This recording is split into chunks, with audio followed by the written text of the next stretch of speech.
우리에게 주시는 말씀은 시편 100편 1절부터 5절까지 말씀인데 우리 한 목소리로 같이 봉독하겠습니다. 온 땅이여 여호와께 즐거운 찬송을 부를지어다. 기쁨으로 여호와를 섬기며 노래하면서 그의 앞에 나아갈지어다. 여호와가 우리 하나님이신 줄 너희는 알지어다. 그는 우리를 지으시니요 우리는 그의 것이니 그의 백성이요 그의 기르시는 양이로다. 감사함으로 그의 문에 들어가며 찬송함으로 그의 궁전에 들어가서 그에게 감사하며 그의 이름을 송축할지어다. 여호와는 선하시니 그의 인자심이 영원하고 그의 성실하심이 대대에 이르리로다. 아멘. 오늘은 추수감사주일입니다. 오랜만에 이렇게 주일학교 또 유스 그리고 청년 어른들이 함께 한자리에서 예배를 드리게 된 것이 얼마나 감사한지 모릅니다. 추수감사절을 맞아 하나님께 주시는 놀라운 기쁨과 감사가 저와 여러분 가운데 넘쳐나게 되시기를 축원합니다. 오늘 시편 100편의 표제는 감사의 시라고 되어 있습니다. 5절밖에 안 되는 짧은 그런 시이지만 이 속에는 참으로 많은 내용들이 함축되어 있는 그런 시로서 전체 내용의 주제를 들라면 이렇게 말할 수 있을 것입니다. 기쁨과 찬송과 감사의 예배로의 초대, 그것이 주된 말씀이다라고 할 수 있습니다. 자, 다시 한번 오늘 본문 1절과 2절 말씀인데 함께 읽어보겠습니다. 1절과 2절입니다. 온 땅이여 여호와께 즐거운 찬송을 부를지어다. 기쁨으로 여호와를 섬기며 노래하면서 그 앞에 나아갈지어다. 초대의 대상은 온 땅입니다.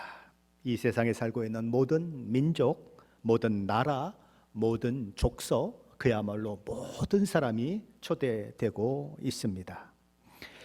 하지만 우리가 잘 알고 있는 것처럼 현실은 그렇지 못합니다. 왜냐하면 하나님을 알고 하나님을 만나지 못했고 하나님을 누구신지 알지 못하는 사람들이 너무 많기 때문이죠. 그래서 우리는 전도하는 것입니다. 그래서 우리는 선교사를 파송하는 것입니다. 왜요? 하나님이 온 땅의 모든 민족과 열방과 나라와 사람들을 다 예배의 자리로 초대하고 있는데 그 예배의 자리에 초대되지 않은 사람들이 너무 많기 때문이죠. 그래서 온 땅의 사람들이 하나님을 예배하는 그 일들을 우리를 통해서 이루라고 하신 하나님의 명령을 따라 우리는 선교하는 것이지요. 그렇다면 하나님을 예배하는 우리에게 시편 저자는 어떤 자세와 태도로 하나님 앞에 나아오라고 초대하고 있을까요? 시편 저자는 이렇게 얘기합니다. 첫째로 온 땅이여 여호와께 즐거운 찬송을 부를지어다. 기쁨으로 여호와를 섬기며 라고 말씀합니다. 우리 개역개정은 온 땅이여 여호와께 즐거운 찬송을 부를지어다 라고 되어 있지만 원문에는 찬송이라는 말이 없습니다. 그러므로 원문 그대로 직역해서 옮긴다면 새번역 성경처럼 온 땅아 주님께 환호성을 올려라 라고 번역을 하든지 온 땅이여 여호와께 즐거이 부를지어다 라고 번역을 해야 합니다. 여기 즐거이 부른다 라고 하는 말은 귀가 먹을 정도로 큰 소리로 외치는 것을 말합니다. 너무나 좋은 소식을 들었을 때에 너무 좋아서 어쩔 줄을 몰라 쩔쩔매면서 큰 소리로 외치는 그 환호성, 바로 그것을 말하는 것입니다. 예배자의 심령 깊은 곳에 이런 외침, 이런 환호성이 터져 나오는 것이 예배라는 것입니다. 시편 저자는 둘째로 기쁨으로 여호와를 섬겨라 라고 이야기합니다. 여호와 하나님을 섬기는 것이 억지로 마지못해서 섬기는 섬김이 아니라 마음속 깊은 곳에서 터져 나오는 기쁨으로 섬기라는 말입니다. 마치 너무 기뻐서 춤을 덩실덩실 추듯이 하나님을 예배하라는 거예요. 마치 다윗이 하나님의 언약궤를 메어올 때에 그 앞에서 너무 좋아서 한 나라를 다스리는 왕임에도 불구하고 덩실덩실 춤을 추면서 배꼽이 보일 정도로 춤을 추다가 그 부인 미갈이라고 하는 사람을 통하여 비아냥하는 소리를 듣고 그리고 왕이 채통없게 그게 뭐냐고 하는 소리를 들었던 것처럼 그렇게 기쁨의 예배, 감동의 예배, 신나는 예배를 드려라 라는 것입니다. 셋째로 시편 저자는 노래하면서 그 앞에 나아갈지어다 라고 얘기합니다. 노래는 언제 나옵니까? 우리가 언제 나도 모르게 흥얼흥얼 노래가 흘러나옵니까? 기쁠 때입니다. 무언가 좋은 일이 일어날 때, 마음이 흥겨울 때 우리는 노래합니다.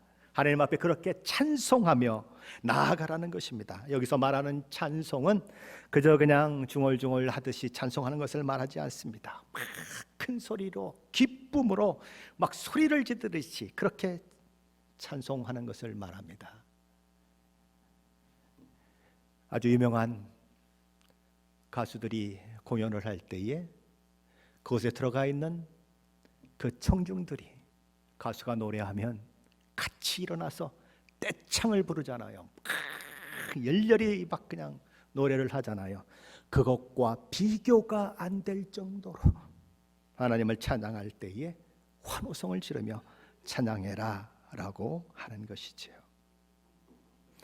1절과 2절 말씀을 종합한다면 저와 여러분이 하나님께 그런 감동, 그런 감격, 그런 흥분, 그런 환호성을 지르며 예배자로 서야 하는 것이 마땅하다는 것입니다. 그야말로 축제에 참여한 사람처럼 기쁨으로 하나님 앞에 나아가는 것이 마땅하다는 것입니다.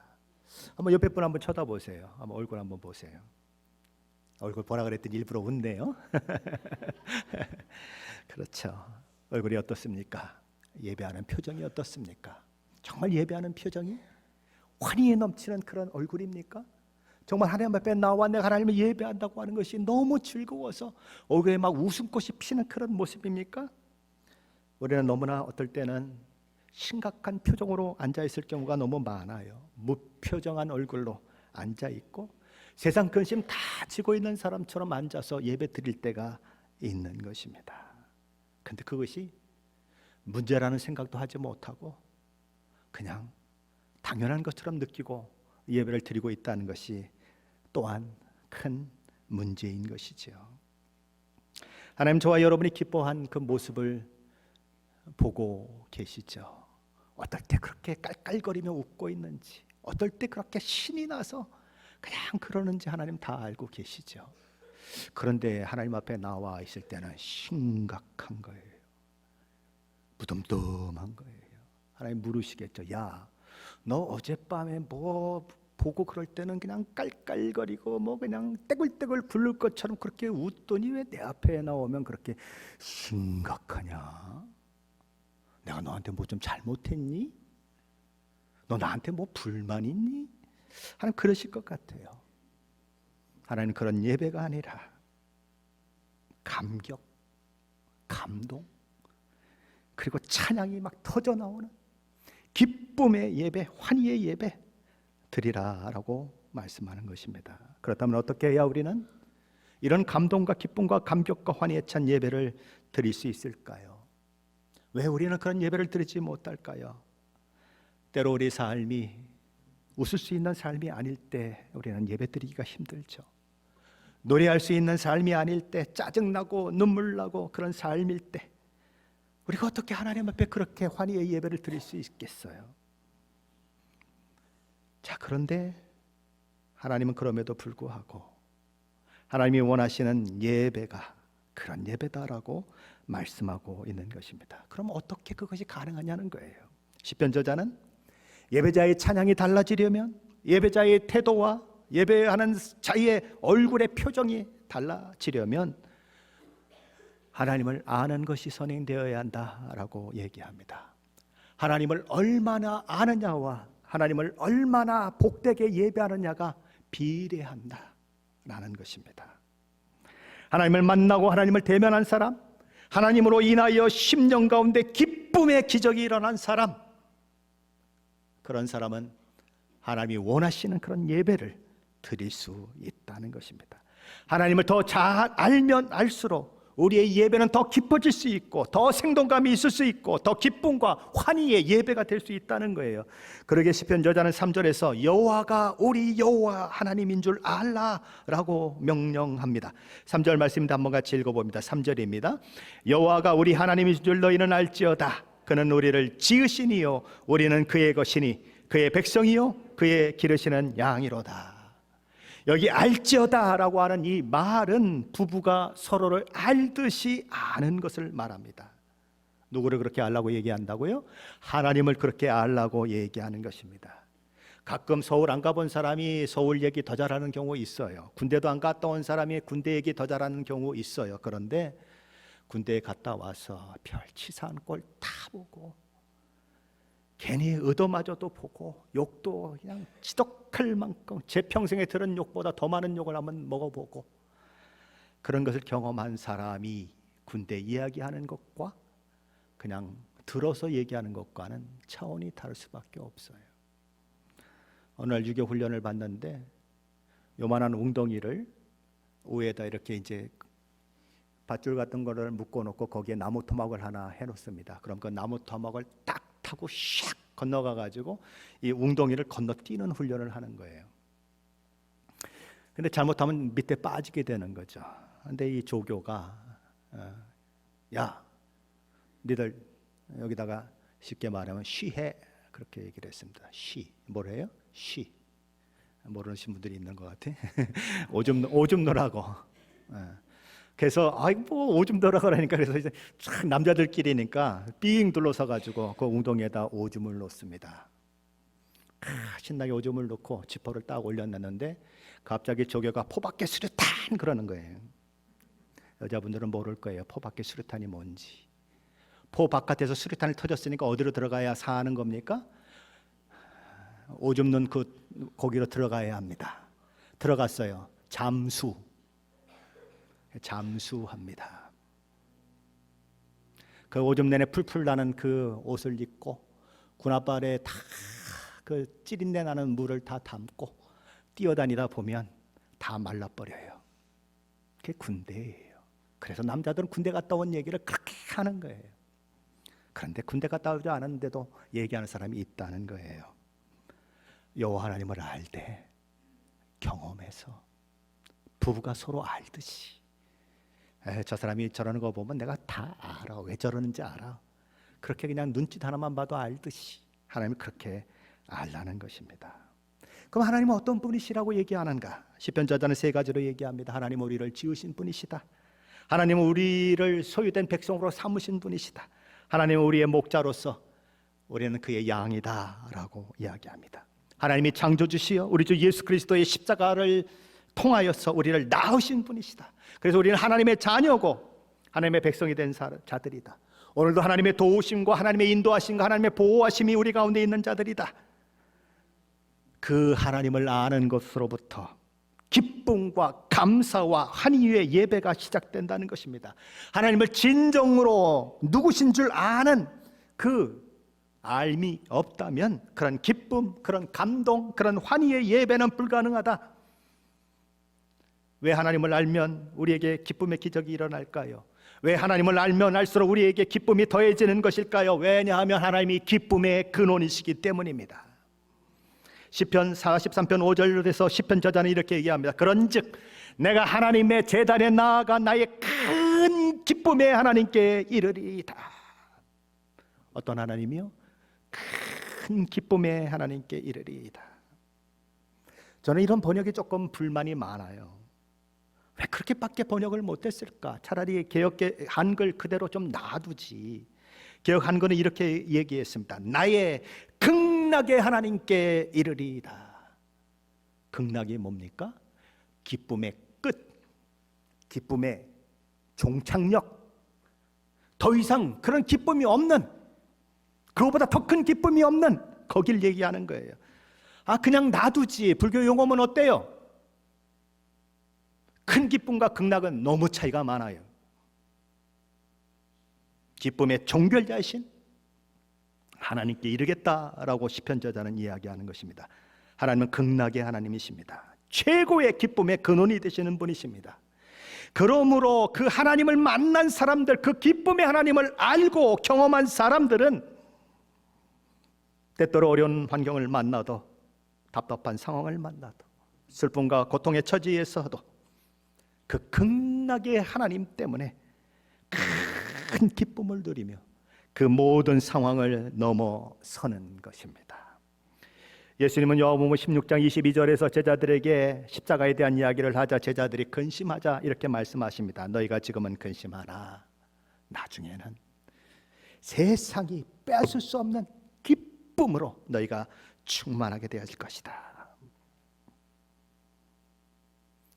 예수님이 십자가에 죽으시고 부활하시고 제자들에게 나타나시고 승천하시고 제자들만 홀로 남았습니다. 성령 하나님이 그들에게 부어주시고 그들의 기쁨이 회복되고 빼앗을 수 없는 세상의 기쁨이 그들 가운데 있게 되자 그들은 목이 잘려나가는 상황 속에서도 밤모섬에 기안가서 마치 돌을 머리에 이고 있는 것 같던 환난을 당할 때에도 채찍에 맞고 감옥에 갇히고 온갖 수모와 비난과 아픔을 겪을 때에조차 그 잃어버리지 않는 기쁨 때문에 견딜 수 있었고 버틸 수 있었고 이겨낼 수 있었습니다. 기쁨의 하나님을 만나면 그런 기적이 일어난다는 것입니다. 평택에 함께하는 교회라고 하는 교회가 있는데 거기 임근주 사모님이라고 하는 분이 간증한 내용입니다.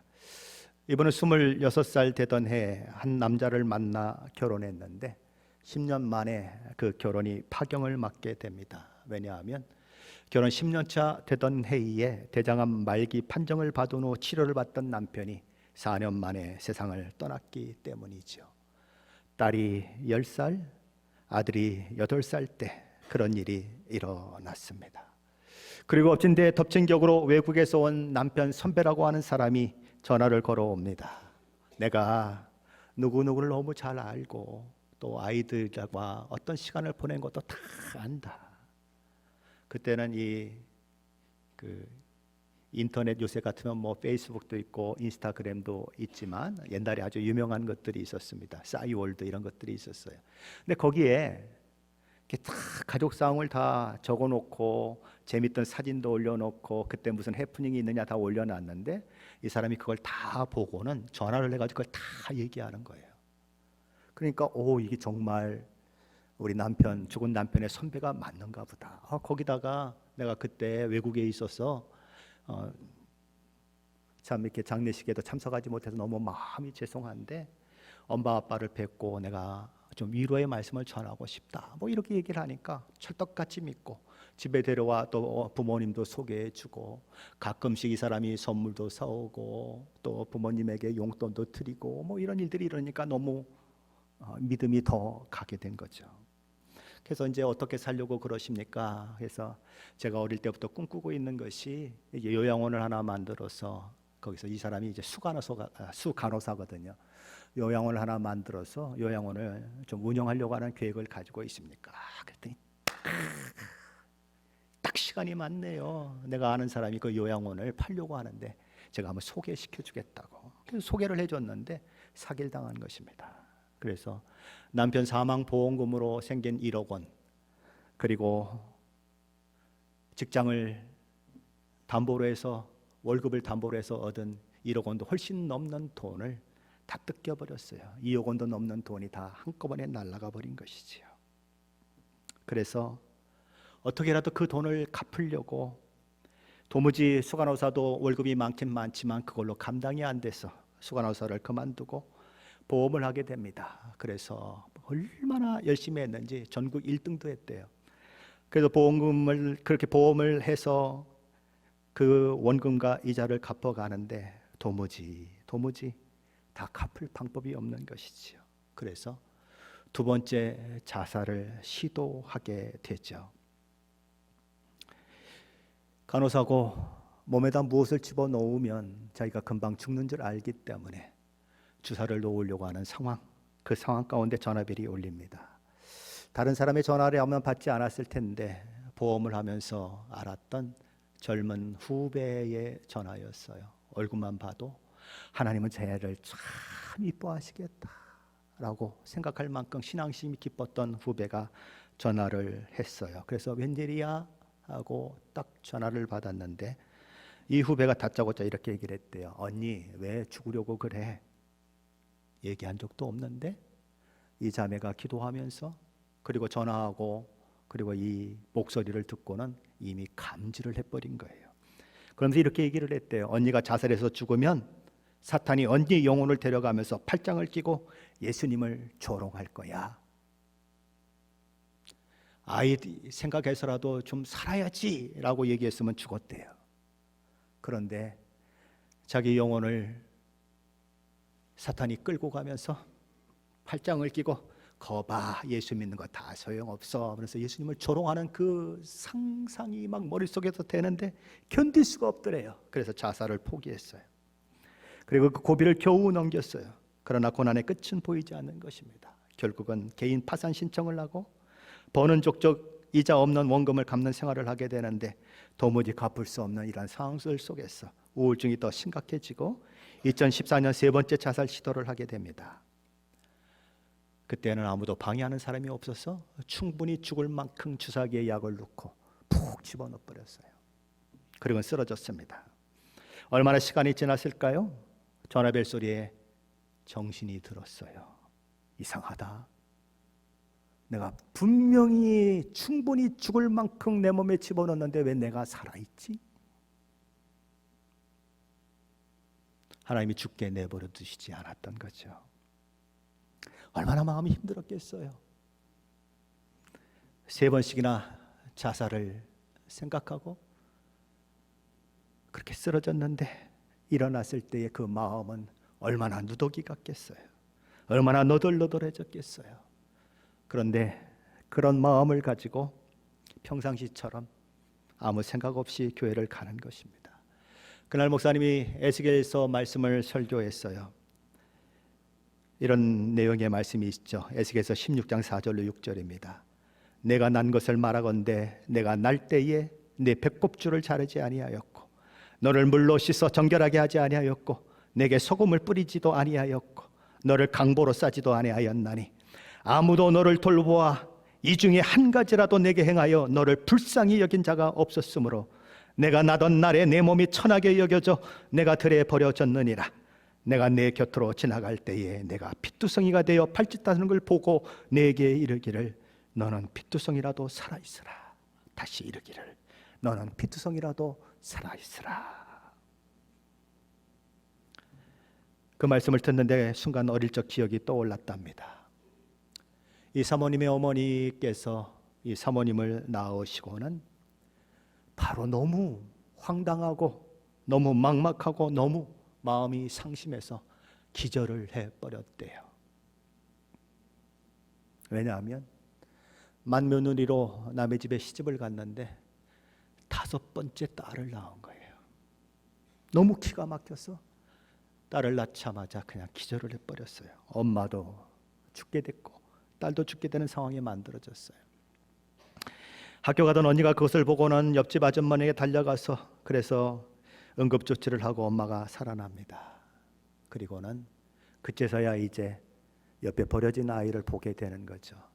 밀가루 포도에 쌓여져서 태만 잘린 채 피투성이가 아직 닦여지지도 않은 채 누워있는 아이를 살피게 되는 것이죠. 그 밀가루 포대를 딱 열자 그제서야 아기가 울음을 터뜨렸대요. 그 아이가 이 사모님인 것이죠. 피투성이에 버려진 채 엄마가 죽으면 같이 죽어야 할 운명 가운데 있었던 자기의 모습, 어머니의 이야기를 통해서 들었었는데 바로 그 기억이 떠오르는 거예요.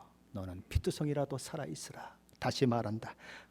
너는 피투성이라도 살아있으라. 그날 이 사모님은 이 에스겔서의 말씀을 하나님이 자신에게 하신 말씀으로 듣습니다. 내가 피투성이라도 상관없다.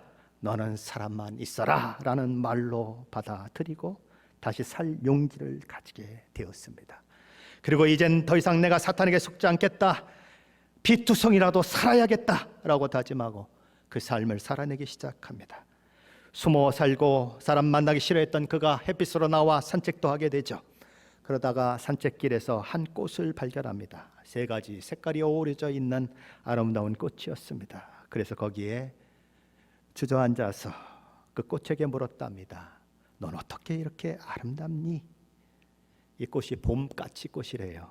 봄 까치꽃. 한번 집에 가서 한번 찾아보세요. 그렇게 꽃에게 이야기를 하고 있는데 마음속에서 성령 하나님이 말씀하시더래요. 너는 무슨 색깔의 빛을 내고 있니? 사람 앞에서 가면을 쓰고 고통과 아픔과 눈물에 몸부림치면서도 아무 일도 없는 것처럼 살았던 내 인생, 빛깔은커녕 색깔이 뭔지도 몰랐던 자기 인생, 오직 죽음만 생각하며 죽지 못해 살았던 자기 과거를 떠올리며 이번은 엉엉 울면서 자기 집에 가서 이렇게 하나님 앞에 고백하게 되는 거죠. 하나님, 피투성이라도 괜찮은 존재가 아니라 정말 하나님 앞에 제대로 살겠습니다. 색깔을 내는, 아름다운 색깔을 내는, 빛을 발하는 그런 사람으로 살겠습니다. 그 이후로 그의 삶이 달라졌대요.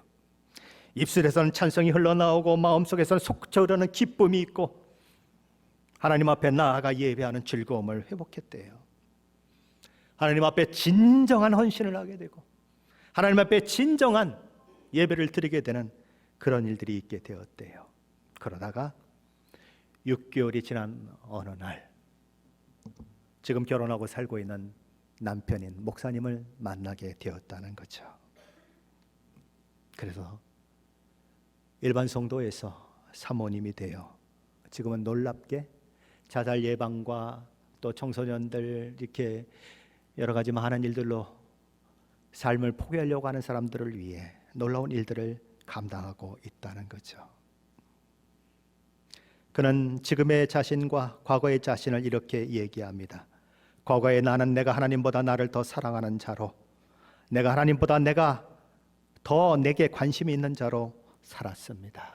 그래서 종종 힘들고 포기하고 그럴 때가 있었습니다. 그러나 지금은 하나님이 나보다 나를 더 사랑하시는 줄을 아는 자로, 하나님이 나에게 내가 가진 관심보다 더 많은 관심을 가지고 있는 분인 줄 아는 자로 살고 있습니다. 하나님을 제대로 만나면, 하나님이 누구신 줄 진짜 알면 이런 변화가 일어난다는 것입니다. 그렇다면 이런 기쁨의 기적, 찬양의 기적, 하나님을 알고 하나님의 사랑받는 자임을 알게 된 자에게 찾아오는 또 다른 기적은 무엇일까요?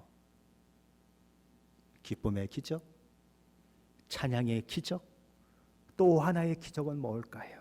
그것은 감사라는 기적입니다. 시편 100편 4절 말씀 담고 같이 읽어보겠습니다. 4절입니다. 감사함으로 그의 문에 들어가며 찬송함으로 그의 궁전에 들어가서 그에게 감사하며 그의 이름을 송축할지어다. 세상에서 제일 행복한 사람이 누구일까요? 탈무드에는 이런 기록이 있습니다. 세상에서 가장 강한 사람은 자기를 이기는 사람이요, 세상에서 가장 부유한 사람은 항상 만족할 수 있는 사람이요, 세상에서 가장 지혜로운 사람은 끝없이 배우는 사람입니다. 그리고 세상에서 가장 행복한 사람은 범사에 감사하며 사는 사람입니다. 감사하는 사람이 세상에서 가장 행복한 사람이라는 거예요. 감사가 최고의 행복의 조건이다. 그러니 감사해라. 아니, 감사하라고요? 아니, 뭔가 감사할 조건이 있어야 감사하죠. 제 삶에 일어나는 수많은 일들, 제 삶의 자리에 목사님 들어와서 한번 살아보세요. 어떻게 나한테 감사하라고 할 수 있어요? 라고 얘기하는 분들이 여기 있을 수 있을지 모릅니다. 하지만 우리의 이런 볼멘 소리에도 불구하고 하나님은 감사하라라고 말씀하십니다. 그것도 범사에 감사하라고 말씀하십니다. 범사가 뭡니까? 모든 일에 감사하라는 거예요. 내가 좋은 일이 생겼을 때든지 나쁜 일이 생겼을 때든지, 내가 건강할 때든지 건강을 잃었을 때든지 상관없이, 내가 부자가 되든지 내가 가난해지든지 상관없이, 아빠 엄마가 내게 엄청난 선물을 주었을 때든지 내게 주었던 선물을 뺏어갈 때든지 상관없이 감사해라. 그것이 범사에 감사한다는 것입니다. 그럴 때 우리 삶이 가장 행복해질 수 있다. 주는 나의 피난처라는 책을 쓴 코리 덴 봄이라는 분이 있습니다. 네덜란드 출신 전도자로 제2차 세계대전 당시에 유대인을 숨겨줬다는 제목으로 나치 수용소에 갇혀 수많은 고문을 당하여 어려움을 겪었던 분으로 그의 가족들은 모두 감옥에서 처형되어 죽었던 비운의 주인공입니다. 우리에게는 비교적 잘 알려진 분인데 그 분보다 더 유명한 분이 사실은 그의 언니입니다.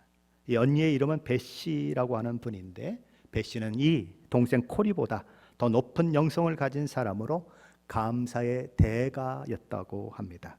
코리와 베시는 유대인을 숨겨둔 죄로 인해 강제 수용소에 함께 수용되었는데 그야말로 고통의 시간을 보내야 했습니다. 이들은 그 속에서도 그럼에도 불구하고 어렵사리 성경책을 구해서 날마다 묵상하며 그 고통과 어려움을 견디고 또 견뎠습니다. 그러던 어느 날 이 두 사람은 더 열악한 수용소로 옮겨지게 됩니다. 그것은 아주 최악의 수용소였어요. 50명밖에 수용될 수 없는 곳에 200명을 갖다가 집어넣어 버렸습니다. 감사의 조건이라고는 어디에도 없었어요. 거기다가 요즘 한국에 보니까 빈대 때문에 난리던데 벼룩들이 얼마나 많은지 물어뜯어서 정말 지옥이 따로 없을 만큼 그런 환경이었다는 것입니다. 그런데 베시는 동생인 코리에게 성경 말씀을 들려주면서 이런 지독한 환경에 처해 있지만 그럼에도 불구하고 하나님 앞에 감사해야 한다고 가르쳤대요. 코리로서는 이해가 되지 않는 것입니다. 아니 어떻게 이런 환경 가운데 감사를 해? 은근히 화도 났다는 거예요. 하지만 언니 베시는 그런 코리의 손을 잡고 지그시 눈을 감더니 하나님 앞에 이렇게 기도를 했대요. 주님, 우리에게 벼룩을 주셔서 감사합니다. 예수님의 이름으로 기도드립니다. 코리는 언니가 예수님의 이름으로 기도한다 그러니까 마지못해서 형식적으로 아멘할 수밖에 없었다죠. 그런데 얼마 안 가서 이들 두 자매가 발견한 것이 하나 있습니다. 벼룩 때문에 감방 주위에 간수도 없고 지키는 군인도 없다는 것을 발견했어요. 그러니 자기 세상 만난 거죠. 성경을 마음껏 읽어도 상관이 없고 큰 소리로 기도해도 상관이 없고 마음껏 찬양을 해도 상관이 없고 사람들에게 복음을 전해도 상관이 없고 예수 믿은 사람들을 모아서 성경 말씀을 가르치고 거기서 기도 모임을 해도 상관이 없고 감옥이 천국이 되어버렸어요. 벼룩을 인하여 감사했는데 벼룩 때문에 또 하나의 감사의 조건이 만들어졌다.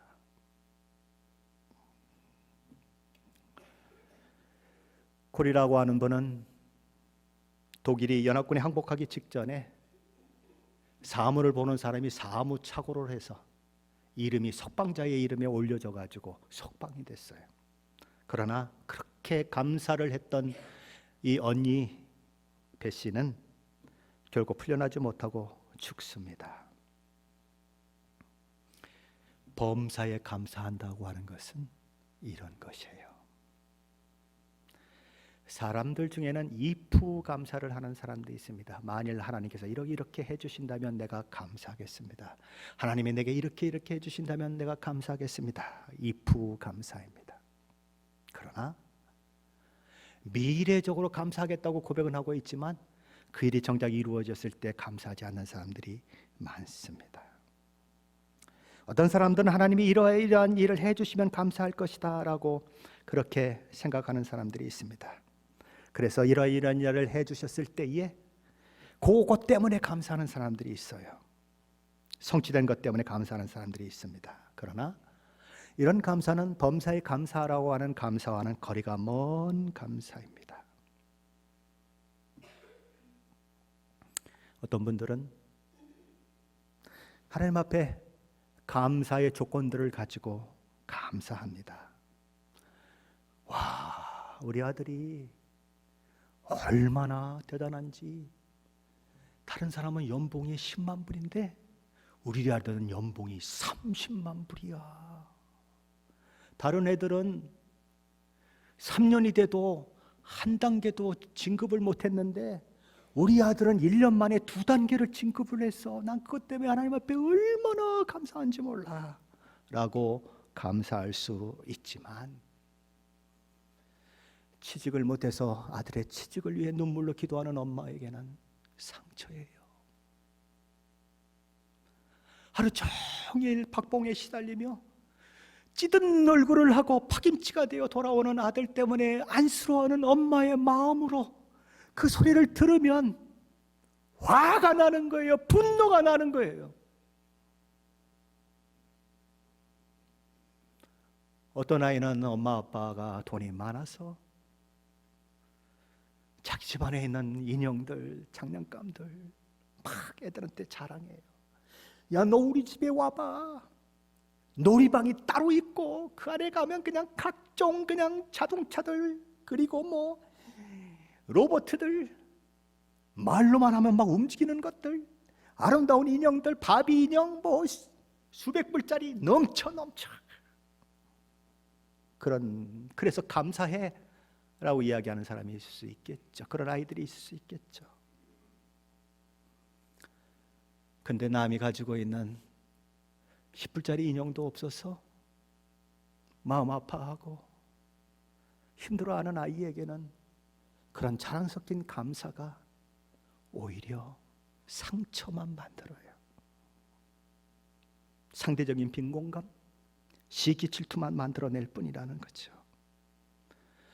그런 감사는 감사할 수 있는 것이기는 하지만 하나님이 정말 원하시는 감사는 아니라는 거예요. 다른 사람에게 상처 주고 시기, 질투, 미움을 만들어내는 감사, 그건 정말 하나님 앞에 감사하는 감사가 아니라는 거예요. 그럼 하나님은 어떤 감사를 원하시는가? 그리 아니하실지라도의 감사를 원한다는 거예요. 내 소원대로 안 되고 내 생각대로 안 돼도 감사할 수 있는 마음을 하나님이 원하신다는 거예요. 그렇다면 어떻게 해야 우리는 그리 아니하실지라도의 감사를 할 수 있을까요?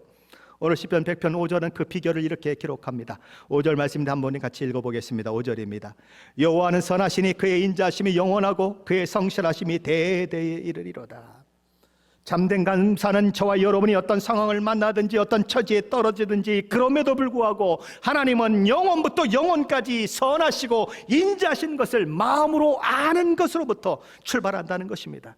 저와 여러분의 눈에 하나님의 일하심이 보이지 않고 하나님이 내 편 들어주시지 않는 것 같고 그런다고 하더라도 하나님은 하나님 되심을 포기한 적이 없으시며 언제나 성실하게 당신의 자녀들을 일하신다고 하는 사실을 아는 것으로부터 시작되는 거예요. 하나님의 선하심과 인자하심을 신뢰할 때 할 수 있는 감사가 범사의 감사요, 그리 아니하실지라도의 감사예요. 진정한 감사는 하나님의 선하심과 하나님의 인자하심을 100% 신뢰할 때에 가능하다는 거예요. 우리는 왜 불평합니까? 뭐 때문에 불평하죠? 뭐 때문에 불만이 그렇게 많죠? 하나님 내 뜻대로 해주지 않았다는 거 아니에요? 내가 원하는 대로 하나님이 이루어주지 않았다는 거 아니에요? 내가 하나님이라면 그렇게 하지 않았다는 거 아니에요? 그래서 불평하고 그래서 불만 청하는 거 아니에요? 그러므로 불평은 모든 상황 속에서 내가 하나님보다 더 똑똑하다고 선언하는 불신앙이에요.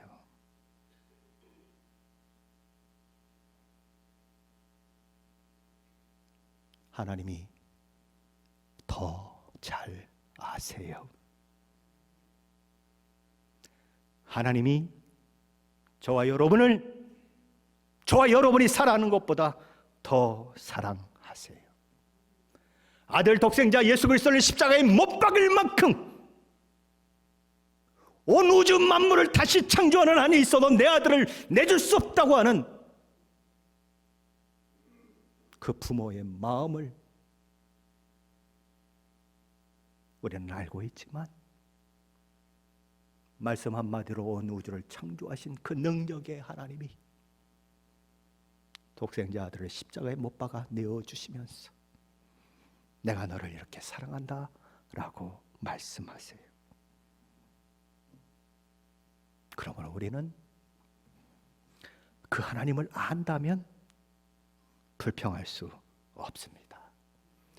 영원부터 영원까지 내다보시며 다음이 없는 지혜로 모든 것을 이끌어 가시는 하나님을 정말 믿는다면 이해되지 않아도 해석되지 않아도 그분 앞에 고개 숙이고 하나님 이해되지 않지만 해석되지 않지만 이 모든 일을 통해서도 하나님은 선을 이루어 내실 줄 믿습니다. 하나님의 지혜는 내 지혜보다 더 크고 하나님의 능력은 내 능력보다 더 크고 하나님은 나보다 나를 더 사랑하시는 분이시기 때문에 지금은 눈물과 한숨과 고통밖에 내게 없지만 하나님이 이 모든 것을 통해서도 선을 만들어 내실 줄 믿습니다. 우리는 무슨 일을 만나면 자꾸 해석하려고 해요. 분석하려고 해요. 왜 내게 이런 일이 일어났는가? 왜 내게? 그런 물음을 합니다. 하지만 왜 이런 일이 일어났는지 하나님은 가르쳐 주시지 않아요. 욥기를 읽어보세요. 욥이 왜 고통당했는지 하나님이 말씀하시는지 한번 보세요. 없어요. 나타나셔가지고는 계속 한다는 소리가, 네가 사슴이 뭐 새끼 낳는 때를 아느냐, 그런 얘기만 하셔요. 우리 인생이 그렇다는 거예요. 하나님이 해답을 주시지 않는 상황이 만들어진다는 거예요. 도무지 이해할 수 없고 도무지 해석이 되지 않는 상황들이 우리 삶 가운데 일어난다는 거예요. 그러면 그 삶을 어떻게 살아내야 하는가? 하나님을 아는 지식으로 그 삶을 살아내야 한다는 거예요. 해석할 수 없을 때, 분석이 되지 않을 때 있다는 거예요. 그리고 내가 아무리 노력해도 이미 벌어진 일을 다시 바꿀 수는 없어요. 그것은 내 한계 밖이에요. 그것은 하나님의 영역이에요. 그 일을 통해서 무엇을 만드시는가 하는 것은 하나님이 하시는 일이고, 내가 하는 일은 오직 하나밖에 없어요. 어떻게 반응할 것이냐, 그것밖에 없어요. 하나님은 원망하고, 내가 하나님이라면 이러지 않아. 무슨 하나님이, 이런 하나님이 다 있어, 그렇게 얘기하는 사람이 있을 수 있고, 여기에도 하나님의 뜻이 있겠지. 하나님이 아들을 주신 하나님이라면 내게 좋은 것을 주시겠지. 이 고통의 시간을 통해서, 이 어려움의 시간을 통해서 나를 만들어 가시고 우리 가정을 세우시는 그 하나님의 놀라운 계획이 있으실 것을 나는 믿어. 왜냐하면 하나님은 선하시고 인자하신 하나님이라고 선언하고 있기 때문이지. 나는 하나님을 믿어. 그 사람에게 그리 아니하실지라도의 감사가 있는 거예요. 절대감사라고 하는 책을 쓰신 황성주 목사님이라고 하는 분이 있습니다. 우리에게는 황성주 의학 박사로 많이 알려진 분인데, 이분이 절대감사라고 하는 책을 썼어요. 목사님이신데, 절대감사, 감사의 5가지 축복에 대해서 이야기를 하는데, 제가 한번 인용을 해보겠습니다. 첫째로, 감사하면 사랑의 문이 열립니다. 감사하면 관계의 문, 사랑의 문이 열립니다. 감사한다는 것은 모든 사람에게 사랑을 고백하는 것입니다. 감사는 어떤 불평하는 관계, 얼어붙은 관계도 회복시키는 능력이 있습니다. 자녀들이요, 아빠가 엄마가 변하기를 원하십니까? 감사합니다라는 이야기를 많이 하세요. 부모들이요, 자식이 변하기를 원하십니까? 감사하다는 말을 많이 하세요. 에이그, 저렇게 속삭이는 놈 없었으면 좋겠다, 그런 생각하신 분들이 혹 있으십니까? 그러면 불임 부부라서 자식이 없어서 고민하는, 자식을 갖지 못해서 수년을 하나님 앞에 울면서 자식 달라고 기도하는 그 사람을 한번 생각해 보세요. 그래도 그 못난 그놈이, 속삭이는 그놈이 있는 게 내 행복이지, 네가 있어서 감사하다라고 이야기해 보세요. 남편과의 관계에 문제가 있으십니까? 한번 감사하다고 이야기해 보세요. 아유, 나는 술 먹고 들어와도 자기 집 잃지 않고 꼭 찾아오는 당신이 너무 감사해. 길거리에서 자지 않고 왔으니 얼마나 감사해. 한번 해보세요. 감사는 사랑의 문을 열게 만듭니다. 이분은 둘째로, 감사하면 감옥의 문이 열린다고 얘기합니다. 감사하면 자아의 감옥에서 탈출하게 된다. 감사하면 마음과 미움과 시기와 질투와 그런 감옥 속에서 자유하게 된다. 감사하면 옥토가 흔들리고 옥문이 열리고 착고가 풀려지는 역사가 일어난다.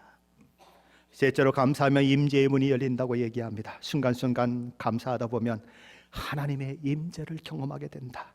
임재의 문이 열리면 일터에서, 가정에서, 삶으로 드리는 예배에 깊이를 경험하는 일들이 일어난다.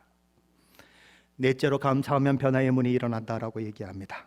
감사하다 보면 영적 성장의 속도가 빨라진다. 깨끗한 삶, 거룩한 삶을 사모하게 된다. 감사는 그리스도의 형상을 닮아가는 영적 성숙의 고속도로라고 그분은 얘기합니다. 다섯째로 감사하면 행복의 문이 열린답니다. 감사의 횟수가 많으면 많을수록 행복의 기간이 길어진다라고 얘기합니다.